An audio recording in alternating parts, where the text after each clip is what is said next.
चलो, आज का हमारा टॉपिक रहेगा supplementary physical quantities and it's units.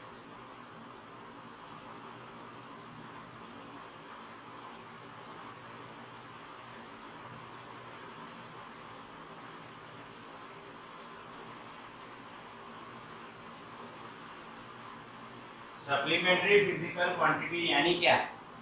तो सबसे पहले ये समझते हैं कि ये हमें क्यों पढ़ना है, why we have to study supplementary physical quantities. तो बच्चों, जैसे कि हमने 7 फंडामेंटल जो फिजिकल क्वांटिटी देखी कल, एमएलटी, इक्के, सीडी, मूल, जो हमने याद रखा हुआ है, उसके बाद 2 सप्लीमेंट्री फिजिकल क्वांटिटीज होती है, क्योंकि इनके बिना जो फिजिक्स के टर्म्स हैं, नेचर को स्टडी करना वो पॉसिबल नहीं है। क्या आप सोच सकते हो कि बिना एंगल के ये अर्थ पे कुछ पॉसिबल है? जैसे कि हमारा घर बना हुआ है तो उसमें भी एक एंगल है 90 डिग्री। जैसे मोबाइल आप देख रहे हो उसमें भी एंगल है, एक रेक्टेंगल शेप बन रहा है स्क्रीन का, यानी कि 90 के 4 एंगल बन रहे हैं। यानी एंगल के बिना इस नेचर को स्टडी करना डिफिकल्ट हो जाता है। तो इसीलिए जो 7 फंडामेंटल फिजिकल क्वांटिटीज हैं एसआई सिस्टम की, उनके अलावा भी 2 और फिजिकल क्वांटिटीज हैं जिनका नाम हम सप्लीमेंट्री करके उसको याद रखते हैं। जैसे कि एग्जाम में मेन आंसर बुक के बाद सप्लीमेंट्री मिलना है आपको, और वो जरूरी भी है। अगर ना मिले तो डिफिकल्ट हो जाए। उसी तरह सप्लीमेंट्री फिजिकल क्वांटिटीज जरूरी है। ठीक है, 2 टाइप बच्चे हम पढ़ेंगे। पहला हमारा रहेगा प्लेन एंगल और दूसरा हमारा रहेगा सॉलिड एंगल। पहला है प्लेन एंगल, दूसरा है सॉलिड एंगल। प्लेन एंगल को हम बोलते हैं 2D और सॉलिड एंगल को हम बोलते हैं 3D। 2 हो गए, 2D हो गया और वो 3D हो गया। 2D 3D, ये मैंने आपको बताया कि 2D है और वो 3D है, इस तरह से समझेंगे उसको। देखिए, प्लेन एंगल आप लोग पहले से पढ़े हुए हो, आपको पता है। एक पॉइंट लीजिए और उस पॉइंट से जो राउंडर आपका है उसके एक मेजरमेंट ले लीजिए कोई भी, और फिर आप यहाँ पे एक आर्क ड्रॉ कीजिए। सपोज ऐसे मैंने किया, ये जो आर्क मैंने ड्रॉ किया AB, इस आर्क ने इस O पॉइंट पे एक एंगल सबटेंड किया होगा। This angle is known as theta, denoted by theta, and this angle is known as plane angle. अब इसको प्लेन एंगल क्यों बोलते हैं? क्योंकि ये 2D में बना है। किसमें बना है बच्चों? ये 2D में बना है। समझ रहे हो मेरी बात?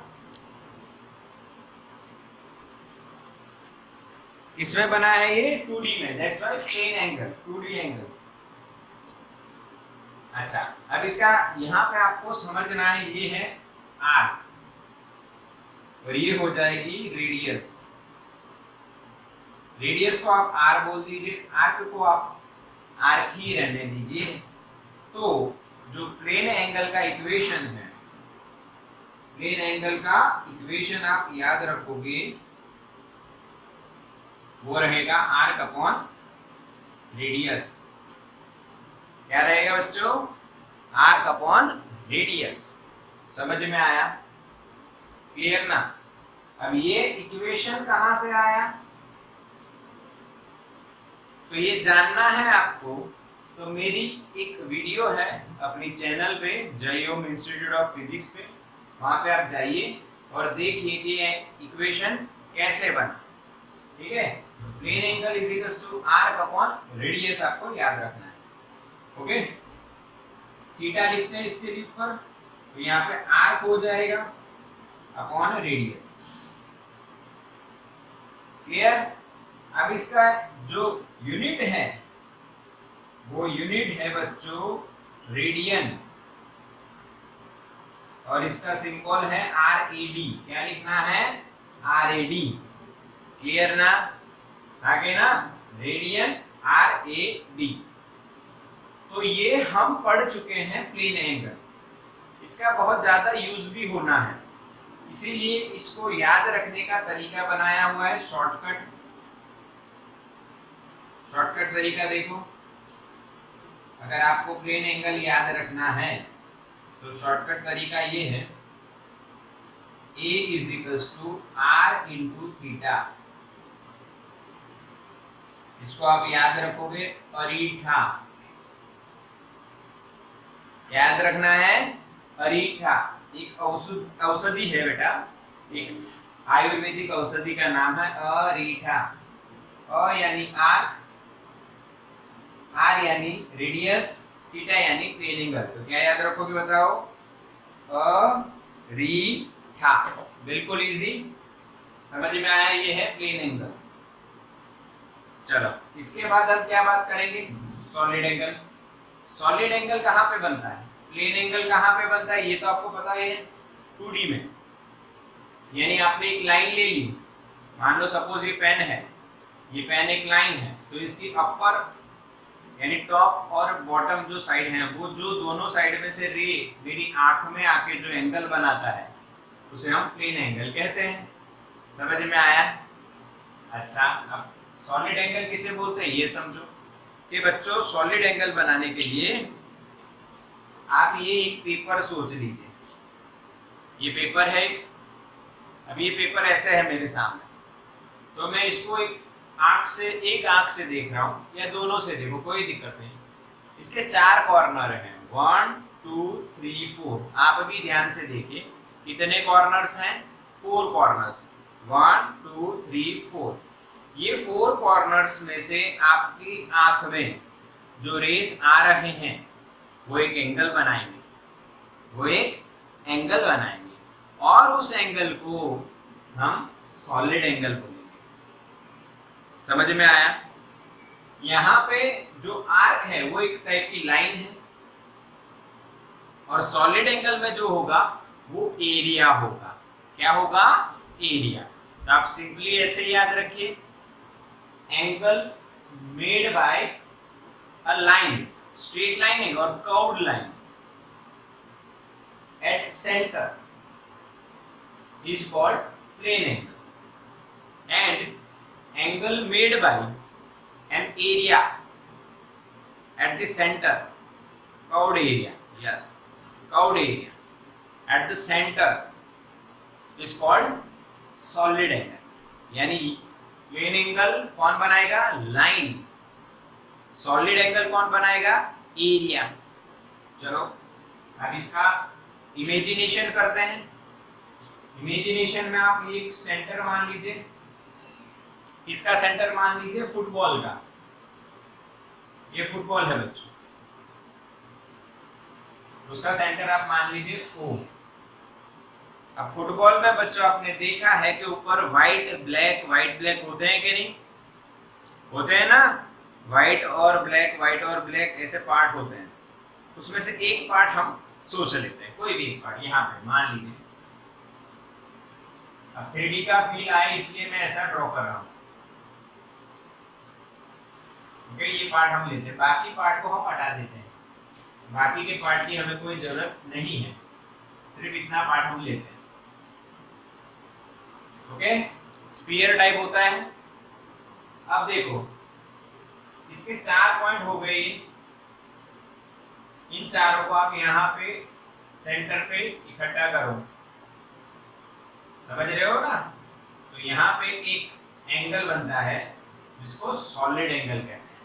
इमेजिन करो ये पूरा फुटबॉल का एक पार्ट है, हाँ पूरा फुटबॉल का एक पार्ट है बच्चों। ओके, तो मैं किसी को होस्ट बना देते हैं बच्चों,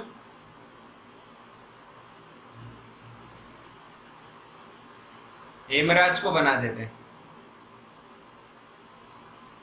हेमराज तू बाकी के बच्चों को एंटर कर लेना। ओके चलो बच्चों अब इधर ध्यान देते हैं। ये जो हुआ समझ में आना है आपको, ये एरिया है,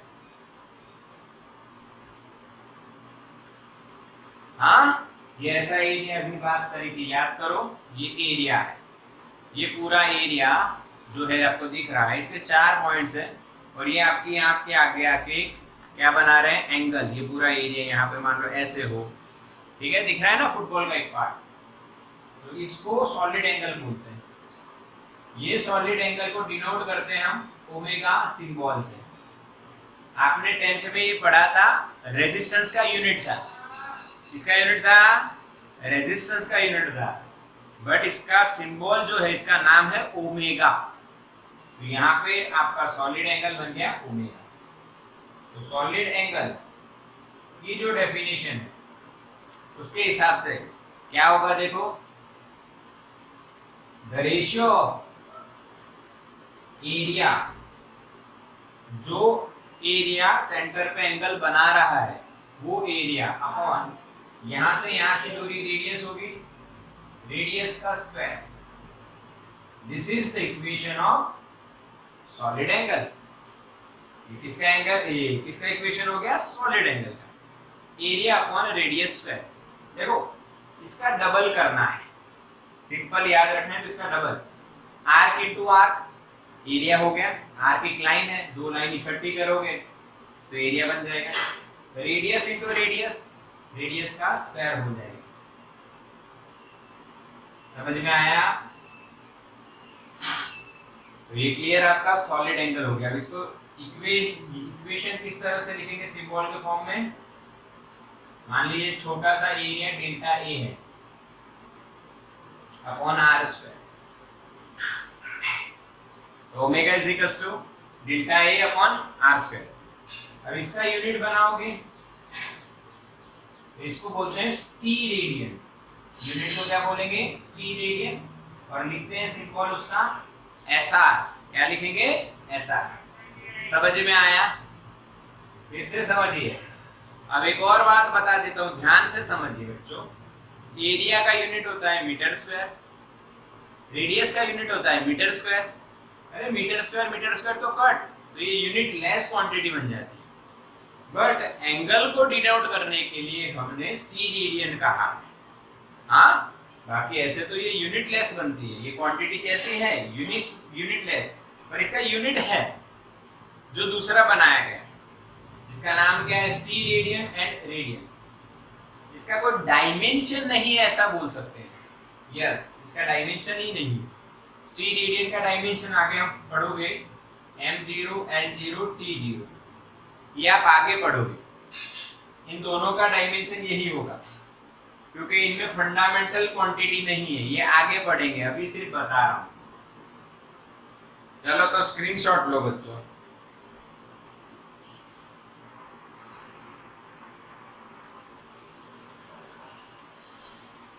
अब नेक्स्ट जो टॉपिक है चैप्टर में वो ये है बच्चों, मेजरमेंट, यानी चैप्टर का नाम ही है यूनिट एंड मेजरमेंट। तो यूनिट वाला पोर्शन खत्म हो गया, अब मेजरमेंट वाला स्टार्ट होगा। मेजरमेंट में बच्चों बहुत लंबा पार्ट है, यानी मजा आने वाली है।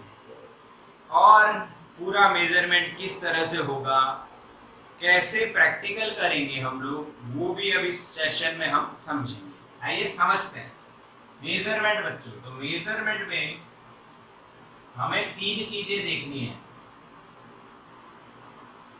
Length, mass and time. क्या देखेंगे, length, mass and time. Length में हम 2 बातें दिखेंगे, लार्ज डिस्टेंस और स्मॉल, छोटा छोटा डिस्टेंस। लार्ज डिस्टेंस यानी अर्थ और सन के बीच की दूरी, लार्ज डिस्टेंस यानी अर्थ और सन के बीच की दूरी, और स्मॉल डिस्टेंस यानी मॉलिक्यूल्स, न्यूक्लियस, एटम, इनकी साइज। ठीक है। सिमिलरली मास में भी 2 देखेंगे बच्चों, big mass and small mass. Big mass and small mass, उनके यूनिट्स भी देखेंगे। समझ में आया? लार्ज डिस्टेंस यार बच्चों, distance between earth and planet. जो लार्ज डिस्टेंस है, अर्थ और प्लेनेट है, अर्थ सन है, अर्थ मून है, उसको लार्ज डिस्टेंस। स्मॉल डिस्टेंस किसे बोलते हैं? तो भाई साइज ऑफ एटम, मॉलिक्यूल, इन सबको हम स्मॉल डिस्टेंस बोलते हैं, साइज ऑफ एटम वगैरह वगैरह। ठीक है, समझ में आया? तो हम लोग पहले स्टार्ट करेंगे लेंथ से स्टार्ट करेंगे। तो स्क्रीनशॉट ले लो। ओके, चलो डन। तो पहले हम लेंथ से स्टार्ट करेंगे और लार्ज डिस्टेंस, फिर स्मॉल डिस्टेंस, फिर बिग, फिर स्मॉल, मास और लास्ट में टाइम। टाइम में ज्यादा कुछ देखना नहीं है, बस सिंपल है।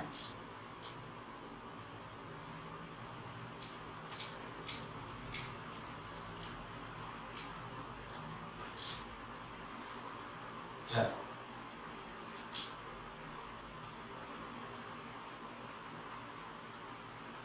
तो मेजरमेंट ऑफ लेंथ अगर आप बात करो, उसमें हम लोग पहले क्या देखेंगे? तो कि लार्ज डिस्टेंस।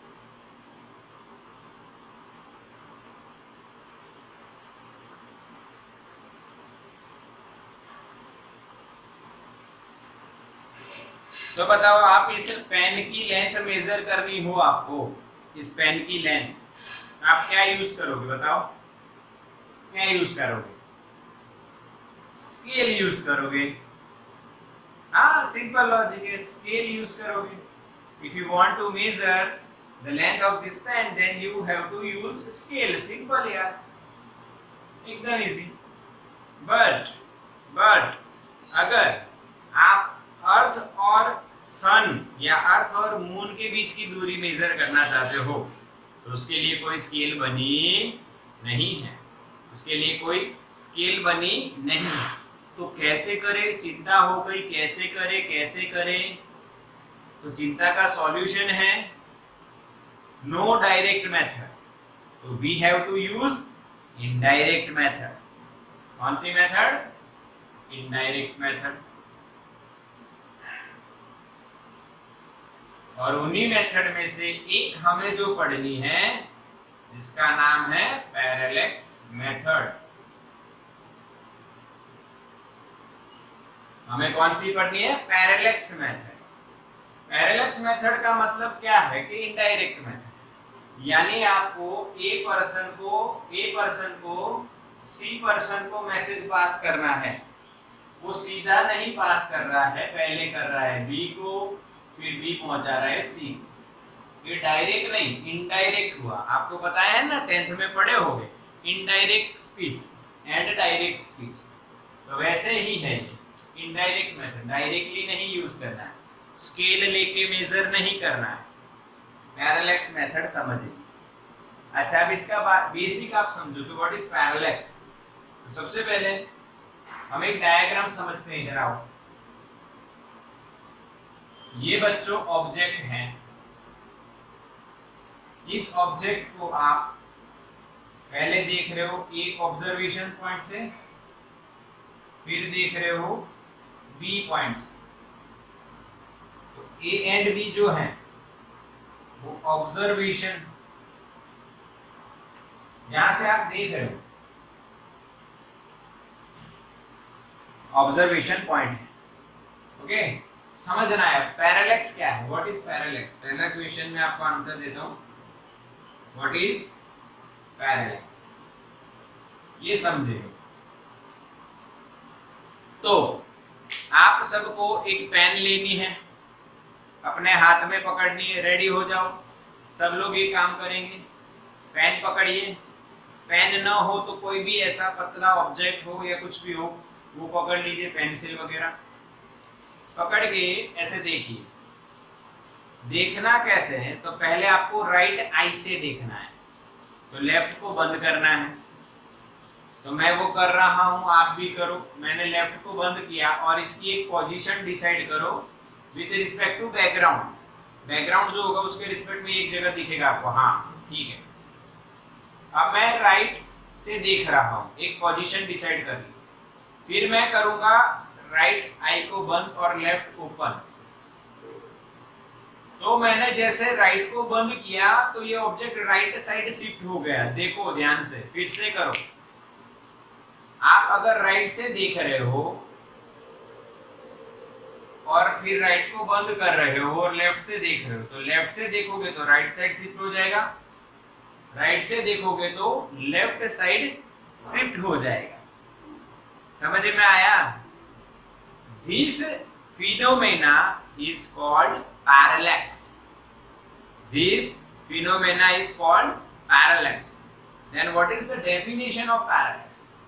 तो लंबी डेफिनेशन है, मैं बोल रहा हूं, आपको रिकॉर्डिंग मिलने वाली है, तो आप वो फिर से नोट कर लें। When we observe an object from two different observation points, then the position of the object is slightly different or changes with respect to the background.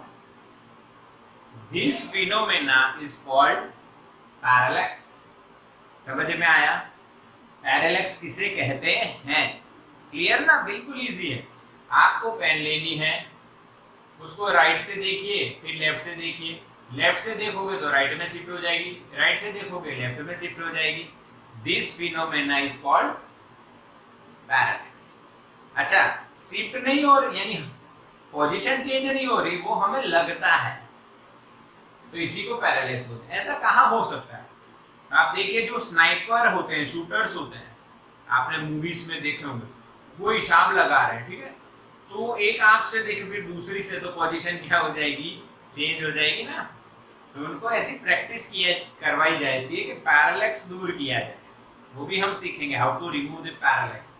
Okay, तो समझ में आया पैरेलैक्स क्या है?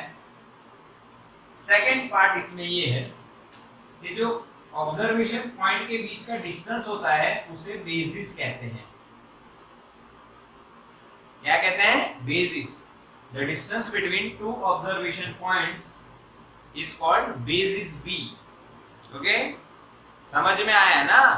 अच्छा, हमारे एक्सपेरिमेंट में बेसिस कौन था? हमने किया पेंसिल एंड आई एक्सपेरिमेंट। तो इसमें बेसिस क्या होगा बताओ, सोचो। यस, समझ में आया? डिस्टेंस बिटवीन आईज, हमारी दो आंखों के बीच की दूरी, उसको हम बेसिस बोलेंगे। क्लियर? अब हम बात करेंगे, यहाँ पे जो एंगल बनेगा उसको क्या कहते हैं? थीटा। और थीटा को कहते हैं पैरेलैक्टिक angle.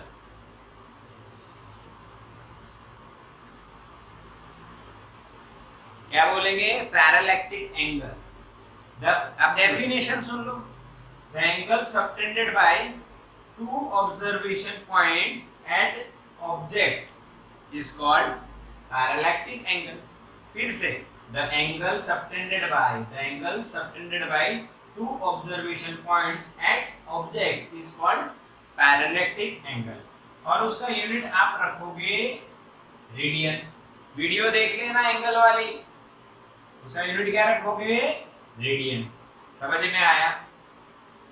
Distance between object and observation point, यहां से और ये वाला, इसको हम d कहते हैं, या हम इसको रेडियस भी कहते हैं, और इसको डिनोट करते हैं d, क्योंकि ये डिस्टेंस हुआ, इसीलिए इसको d से डिनोट करते हैं, पक्का? हाँ के ना? तो ये हमारा बेसिक हो गया पैरेलैक्स मेथड का। क्लियर सबको? पैरेलैक्स मेथड में what is parallax, what is basis, what is parallactic angle and what is radius, distance between observation point and object. पक्का? अच्छा, बेसिस का यूनिट क्या होगा एंड रेडियस का यूनिट, तो इसका यूनिट होगा मीटर और इसका यूनिट भी होगा मीटर, और थीटा का जो एंगल हमें पैरेलैक्टिक मिला उसका यूनिट होगा रेडियन। पक्का? स्क्रीनशॉट लो बच्चों।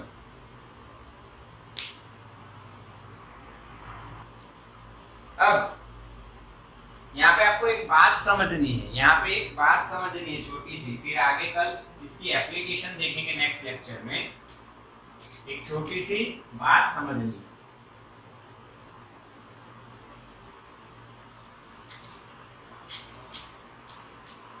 अभी पैरेलैक्स मेथड में आपने देखा कि थीटा भी है, आर्क भी है और रेडियस भी है। ओके, तो यहाँ पे आप प्लेन एंगल का इक्वेशन लगा सकते हो, बट कब लगा सकते हो तो ये ध्यान से आपको समझना है। यहाँ पे देखना है, ये मैंने सेंटर लिया बच्चों, ठीक है, और ये अपना D हो गया और ये B हो गया। तो यहाँ पे अगर जो एंगल है थीटा, तो यहाँ पे आप प्लेन एंगल का इक्वेशन नहीं लगा सकते। रीजन ध्यान से देखना, यहाँ पे मैं अगर इसको सर्कल का पार्ट बनाना चाहूँ तो सर्कल बहुत बड़ा बनेगा,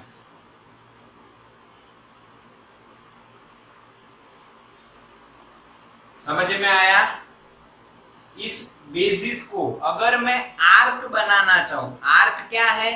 पार्ट ऑफ द सर्कल, वो बनाना चाहूं तो नहीं बनेगा, क्योंकि इस पॉइंट के रिस्पेक्ट में ये सेंटर हो तो इसके लिए ये आर्क नहीं बनेगा। हाँ, यहाँ कहीं पे सेंटर होता तो ये इस सर्कल का पार्ट यानी आर्क बनता, क्योंकि बी और डी समान है, इक्वल दिख रहे हैं, बी बड़ा है बहुत, समझे कि नहीं? क्लियर ना? अब मैं बी को छोटा करता हूं बच्चों, थोड़ा दूर ड्रॉ करता हूं, डी को बढ़ाते हैं, समझना बच्चों, बी को बढ़ाते हैं और बी को घटाते हैं, ये बी हो गया और ये डी हो गया, समझना? क्लियर? तो अब मैं यहाँ पे सर्कल ड्रॉ करूं, ध्यान से देखना बच्चों। तो ये जो सर्कल बना, इस सर्कल का ये पार्ट कह सकते हैं, तो ये अब क्या बन गया? आर्क, और ये एंगल मान लीजिए थीटा बनता है बच्चों यहाँ पे, तो अब ये पार्ट ऑफ द सर्कल कह सकते हैं। यहाँ पे इस ये जो बी था बड़े वाला, इसमें हम नहीं कह सकते, क्योंकि इस बी के लिए ये सेंटर नहीं, यहाँ पे सेंटर बनता तब जाके सर्कल दिखता। क्लियर ना?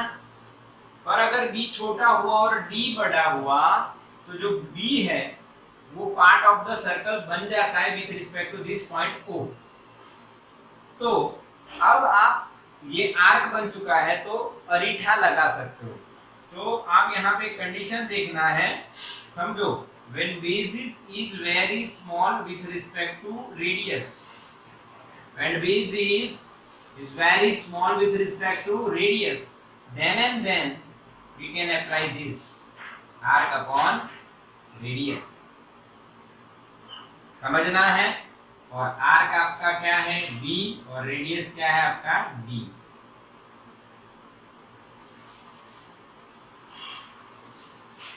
ऐसा हो, if ऐसा हो, then we can apply this equation। समझ में आया? When we can apply the equation arc upon radius for plane angle, वो मैंने आपको समझाया। बिल्कुल क्लियर ना? तो स्क्रीनशॉट लो इसका।